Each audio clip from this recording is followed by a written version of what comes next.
कहानी की शुरुआत मैक्सिको के एक बेहद खूबसूरत और छिपे हुए बीच से होती है, जहां नैन्सी नाम की एक अमेरिकन मेडिकल स्टूडेंट पहुंचती है। नैन्सी यहां घूमने या मस्ती करने नहीं आई है, बल्कि वो अपनी माँ की यादों को ढूंढने आई है। उसकी माँ अब इस दुनिया में नहीं है और यही बात उसके दिल को अंदर से तोड़ चुकी है। सालों पहले उसकी माँ ने इसी गुप्त बीच की एक फोटो ली थी जब वो नैन्सी के साथ प्रेग्नेंट थी। उसी याद से जुड़ने के लिए नैन्सी यहाँ तक आई है। इस सुनसान और अनजान जगह तक पहुँचने में उसकी मदद एक लोकल आदमी कार्लोस करता है। कार्लोस उसे अपनी गाड़ी में बैठाकर घने जंगलों, टेढ़े मेढ़े रास्तों और सुनसान इलाकों से होकर इस बीच तक लाता है। ऐसे ही नैन्सी पहली बार उस नीले और शांत समंदर को देखती है।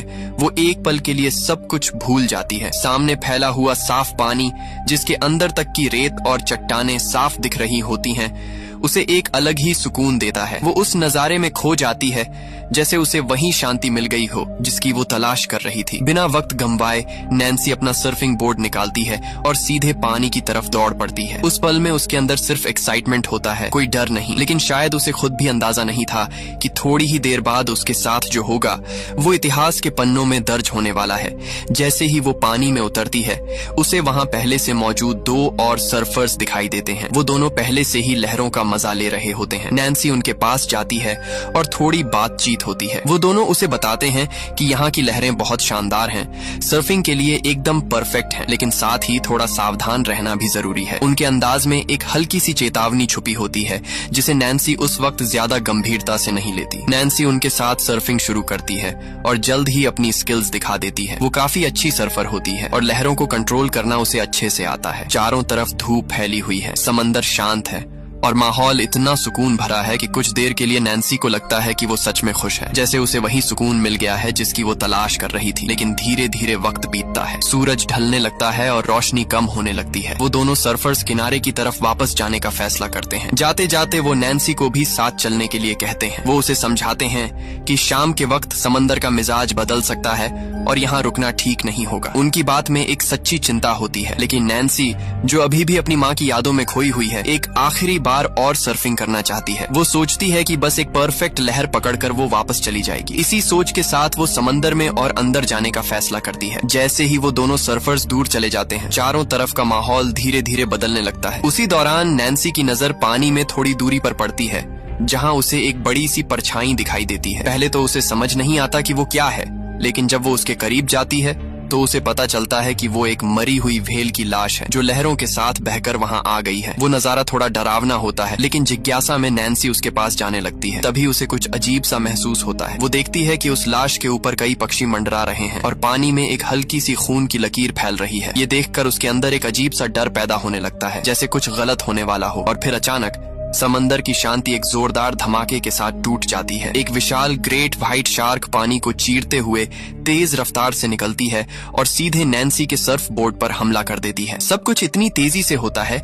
कि नैन्सी को संभलने का मौका तक नहीं मिलता। उसका संतुलन बिगड़ जाता है और वो सीधे पानी में गिर जाती है। उस पल में उसके अंदर डर की एक तेज लहर दौड़ जाती है। वो घबराकर अपने बोर्ड को पकड़ने की कोशिश करती है, लेकिन इससे पहले कि वो कुछ समझ पाए, शार्क दोबारा हमला करती है, इस बार सीधे उसकी जांघ पर। नैन्सी की दर्द भरी चीख पूरे समंदर के सन्नाटे को चीर देती है। शार्क के तेज और खतरनाक दांत उसकी मांसपेशियों को बुरी तरह चीर देते हैं। कुछ ही सेकंड में पानी का रंग बदलने लगता है और उसके आसपास का साफ नीला पानी खून से लाल हो जाता है।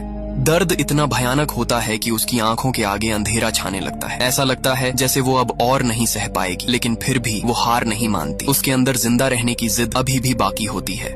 अपनी बची हुई सारी ताकत को इकट्ठा करके वो उस मरी हुई व्हेल की लाश पर चढ़ने की कोशिश करती है, लेकिन वो लाश बहुत फिसलन भरी होती है और नीचे से शार्क लगातार उसे टक्कर मार रही होती है, जिससे संतुलन बनाए रखना और भी मुश्किल हो जाता है।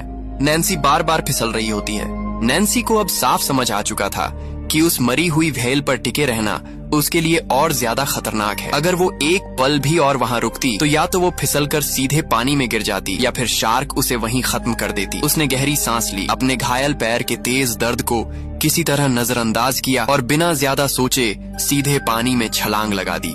अब उसके सामने सिर्फ एक ही रास्ता था, किसी तरह उस छोटी सी चट्टान तक पहुंचना जो थोड़ी दूरी पर दिखाई दे रही थी। वो अपनी पूरी ताकत लगाकर तैरने लगती है। हर स्ट्रोक के साथ उसकी जांघ का जख्म फिर से दर्द करने लगता है, लेकिन वो रुकती नहीं। पानी के ऊपर उसे शार्क का फिन साफ दिखाई दे रहा होता है, जो तेजी से उसकी तरफ बढ़ रहा था, जैसे वो उसका पीछा कर रही हो। किसी तरह अपनी पूरी हिम्मत और ताकत के दम पर नैन्सी उस उबड़ खाबड़ चट्टान तक पहुंच जाती है और उसे पकड़कर ऊपर चढ़ने लगती है। जैसे ही वो ऊपर चढ़ती है, उसी पल शार्क पानी से बाहर छलांग लगाकर उस पर हमला करने की कोशिश करती है, लेकिन किस्मत से नैन्सी बस कुछ इंच के फासले से बच जाती है। शार्क के तेज दांत पत्थर से टकराते हैं और एक डरावनी आवाज गूंजती है, जिसे सुनकर किसी का भी दिल दहल जाए। चट्टान पर पहुंचते ही नैन्सी की हालत बहुत खराब हो चुकी थी। उसकी जांघ से खून लगातार बह रहा था और रुकने का नाम नहीं ले रहा था। वो समझती थी कि अगर उसने जल्दी ही इस खून को नहीं रोका तो उसका शरीर शॉक में जा सकता है और उसकी जान जा सकती है। एक मेडिकल स्टूडेंट होने के कारण उसे ये अच्छी तरह पता था कि समय बहुत कम है, लेकिन उसके पास कोई फर्स्ट एड नहीं था, न कोई दवा और न ही आसपास कोई इंसान जो उसकी मदद कर सके। वो पूरी तरह अकेली थी। उसने खुद को संभालने की कोशिश की, अपने दर्द को दबाया और अपने गीले सूट की जिप का इस्तेमाल करके जख्म को कसकर बांधने लगी ताकि खून बहना थोड़ा कम हो सके। दर्द इतना ज्यादा था कि वो बार बार बेहोश होने जैसी हालत में पहुंच रही थी। उसकी सांसें तेज हो रही थीं और सिर भारी लग रहा था, लेकिन वो जानती थी कि अगर वो इस वक्त बेहोश हुई तो वो सीधे चट्टान से फिसलकर पानी में गिर जाएगी और फिर उसका बचना नामुमकिन हो जाएगा।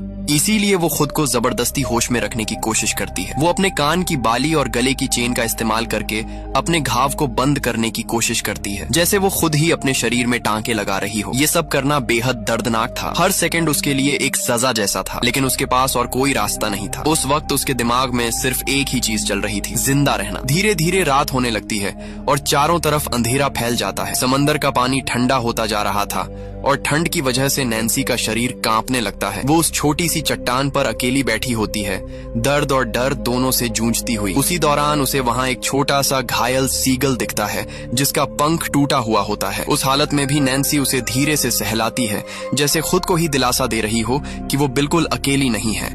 लेकिन तभी उसकी नजर समंदर के पानी पर जाती है। वो देखती है कि पानी का स्तर धीरे धीरे बढ़ रहा है। उसे तुरंत समझ आ जाता है कि ये चट्टान हमेशा के लिए सुरक्षित नहीं है। जैसे ही हाई टाइड आएगा, ये पूरी चट्टान पानी में डूब जाएगी। अब उसके पास बहुत कम समय बचा था। वो रात भर सुबह होने का इंतजार करने लगती है, इस उम्मीद में कि शायद कोई उसे देख ले, कोई मदद के लिए आ जाए। लेकिन उसका डर अभी खत्म नहीं हुआ था। वो शार्क अब भी वहीं थी। वो चट्टान के चारों तरफ घूम रही थी, जैसे अपने शिकार पर नजर बनाए रखी हो। वो बस सही मौके का इंतजार कर रही थी।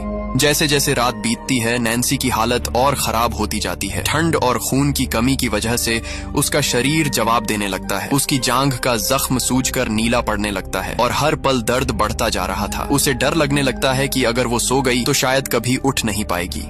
इसलिए वो अपनी कलाई घड़ी में अलार्म सेट कर लेती है ताकि वो बार बार जागती रहे और होश में बनी रहे। हर कुछ मिनट में अलार्म बजता है और वो खुद को फिर से जगाती है, खुद को हारने नहीं देती।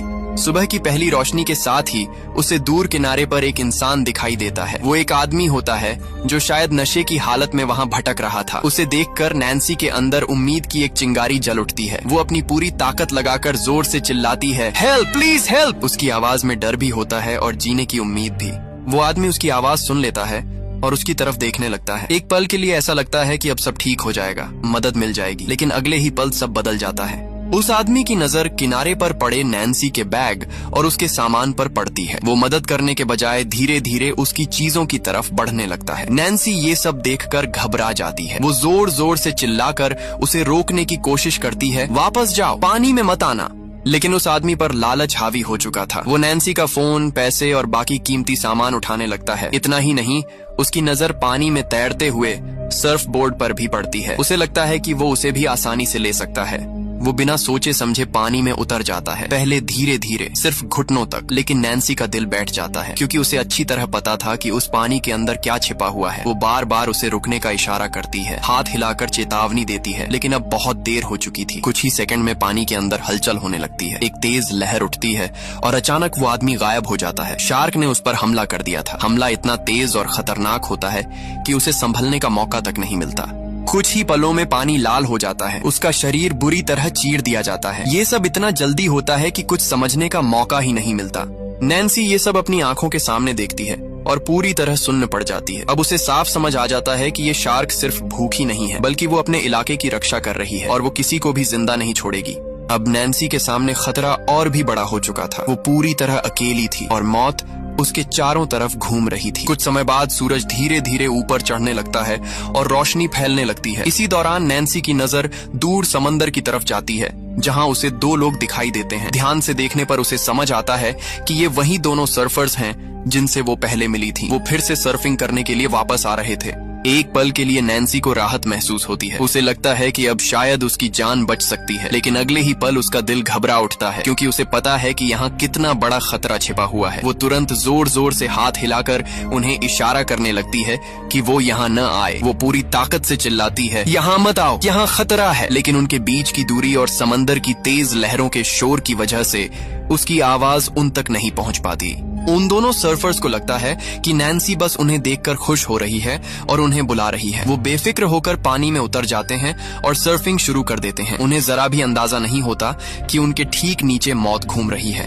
अब नैन्सी की आंखों के सामने जो होने वाला था वो किसी डरावने सपने से कम नहीं था। वो दोनों सर्फर्स आराम से लहरों का मजा ले रहे होते हैं, बिल्कुल बेखबर। नैन्सी पूरी ताकत से चिल्ला रही होती है, शार्क शार्क, यहाँ से भागो। लेकिन उसकी आवाज लहरों और हवा के शोर में दबकर रह जाती है। अचानक एक सर्फर के बोर्ड के नीचे से जोरदार झटका लगता है। शार्क इतनी ताकत से हमला करती है कि वो लड़का हवा में उछलकर सीधे पानी में जा गिरता है। उसका दोस्त कुछ समझ नहीं पाता। उसे लगता है कि शायद कोई बड़ी लहर टकराई है, लेकिन अगले ही पल पानी का रंग बदलने लगता है, नीले से सीधा गहरा लाल। नैन्सी देखती है कि शार्क ने पहले लड़के को पकड़ लिया है। उसकी चीखें कुछ ही सेकंड में खत्म हो जाती हैं। दूसरा लड़का ये सब देखकर बुरी तरह डर जाता है। वो बिना पीछे देखे पूरी ताकत से नैन्सी की तरफ तैरने लगता है। उसकी सांसें तेज हो चुकी होती हैं, दिल तेजी से धड़क रहा होता है और उसे लग रहा होता है कि अगर वो चट्टान तक पहुंच गया तो बच जाएगा। वो तेजी से तैरते हुए नैन्सी के काफी करीब पहुंच जाता है। अब उसे उम्मीद होने लगती है कि वो सुरक्षित जगह तक पहुंच जाएगा, लेकिन शार्क अभी भी उसके पीछे होती है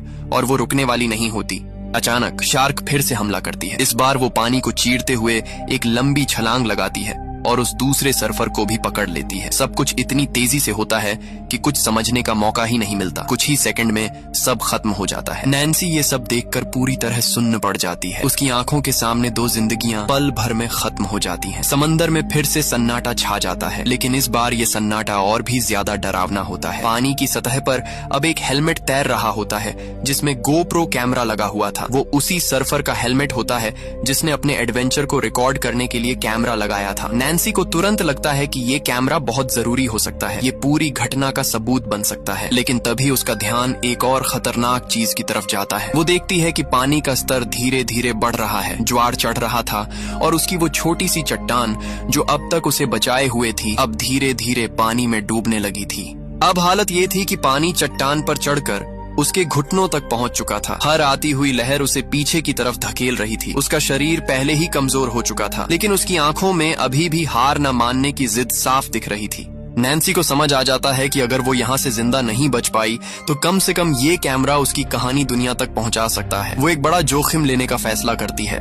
वो धीरे धीरे झुकती है, सही मौके का इंतजार करती है और जैसे ही उसे सही समय मिलता है वो पानी में हाथ डालकर उस हेलमेट को अपनी तरफ खींच लेती है। उसके हाथ कांप रहे होते हैं, लेकिन किसी तरह वो उसे पकड़ लेती है। कैमरा अभी भी चालू होता है और उसमें उन सर्फर्स के आखिरी खुश पल रिकॉर्ड होते हैं। नैन्सी कैमरे को अपनी तरफ घुमाती है और रिकॉर्डिंग शुरू करती है। उसकी आवाज में डर भी होता है, लेकिन साथ ही एक अजीब सी हिम्मत भी झलक रही होती है। वो अपने पिता और अपनी छोटी बहन क्लोई के लिए एक इमोशनल मैसेज रिकॉर्ड करती है। वो बताती है कि वो उसी बीच पर है जहां उसकी माँ आई थी और अब वो यहाँ एक खतरनाक शार्क के बीच फंसी हुई है। वो कैमरे को समंदर की तरफ घुमाती है ताकि उस शार्क को भी रिकॉर्ड कर सके जो अब और करीब आती जा रही थी। रिकॉर्डिंग खत्म करने के बाद वो हेलमेट को एक तैरते हुए लकड़ी के टुकड़े से बांध देती है और उसे किनारे की तरफ धकेल देती है, इस उम्मीद में कि शायद ये किसी तक पहुंच जाए और कोई उसकी मदद के लिए आए। लेकिन मुश्किलें अभी खत्म नहीं हुई थीं। ज्वार तेजी से बढ़ रहा था। अब उसे साफ दिखाई दे रहा था कि कुछ ही मिनटों में ये चट्टान पूरी तरह पानी में डूब जाएगी। उसके पास समय बहुत कम बचा था। तभी उसकी नजर पास ही तैर रही उस मरी हुई व्हेल पर जाती है। अब उस पर हजारों जहरीली जेलीफिश जमा हो चुकी थी। वो जगह अब और भी ज्यादा खतरनाक हो गई थी। शार्क बार बार उस व्हेल के आसपास चक्कर लगा रही थी, जैसे वो वहीं मंडरा रही हो। अब नैन्सी के सामने सिर्फ 2 रास्ते बचे थे, या तो वो चट्टान पर रुककर शार्क का आसान शिकार बन जाए या फिर पानी में उतरकर उन जेलीफिश के बीच से निकलने की कोशिश करे जिनका जहर भी जानलेवा हो सकता था। उसी पल नैन्सी के दिमाग में एक खतरनाक लेकिन समझदारी भरा आइडिया आता है। वो गहरी सांस लेती है और बिना ज्यादा सोचे सीधे उन जेलीफिश के झुंड के बीच कूद जाती है। जैसे ही वो उनके बीच पहुंचती है, उसका पूरा शरीर जलने लगता है। उसे ऐसा महसूस होता है जैसे सैकड़ों सुइयां एक साथ उसके शरीर में चुभ रही हों। दर्द इतना तेज होता है कि वो चीख भी नहीं पाती, लेकिन उसका ये कदम सही साबित होता है। जैसे ही शार्क उस झुंड के पास आती है, उसे भी उन जेलीफिश के जहरीले डंक लगते हैं। उसकी स्किन बहुत संवेदनशील होती है और ये दर्द उसके लिए भी सहना मुश्किल हो जाता है। शार्क तुरंत पीछे हटती है और कुछ पल के लिए दूरी बना लेती है। नैन्सी तुरंत समझ जाती है कि यही उसका मौका है। वो दर्द को नजरअंदाज करते हुए पूरी ताकत से उस बॉय की तरफ तैरने लगती है। हर बार जब वो हाथ पैर चलाती है, उसके जख्म से फिर से खून निकलने लगता है। पानी में उसके खून की लकीर बनती जा रही थी जो शार्क को फिर से उसकी तरफ खींच सकती थी। लेकिन इस बार नैन्सी रुकने वाली नहीं थी। उसका एक ही लक्ष्य था, किसी तरह उस लोहे के ढांचे तक पहुंचना और खुद को बचाना।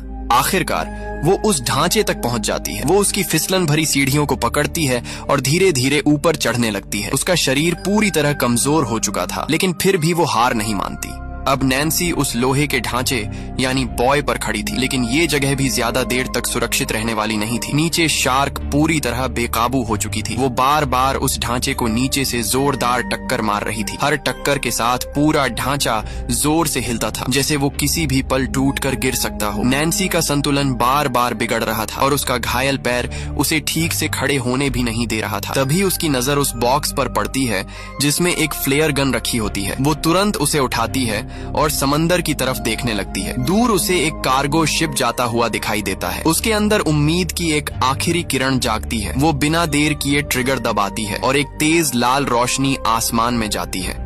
लेकिन किस्मत यहाँ भी उसका साथ नहीं देती। जहाज बहुत दूर होता है और कोई भी उस सिग्नल को देख नहीं पाता। उसकी मदद की उम्मीद फिर से टूट जाती है, लेकिन नैन्सी हार नहीं मानती। वो तुरंत फ्लेयर गन को दोबारा लोड करती है और इस बार सीधे शार्क की तरफ निशाना साधती है। वो फायर करती है, लेकिन जलता हुआ फ्लेयर शार्क के पास से गुजर जाता है और उसे कोई खास नुकसान नहीं पहुंचता।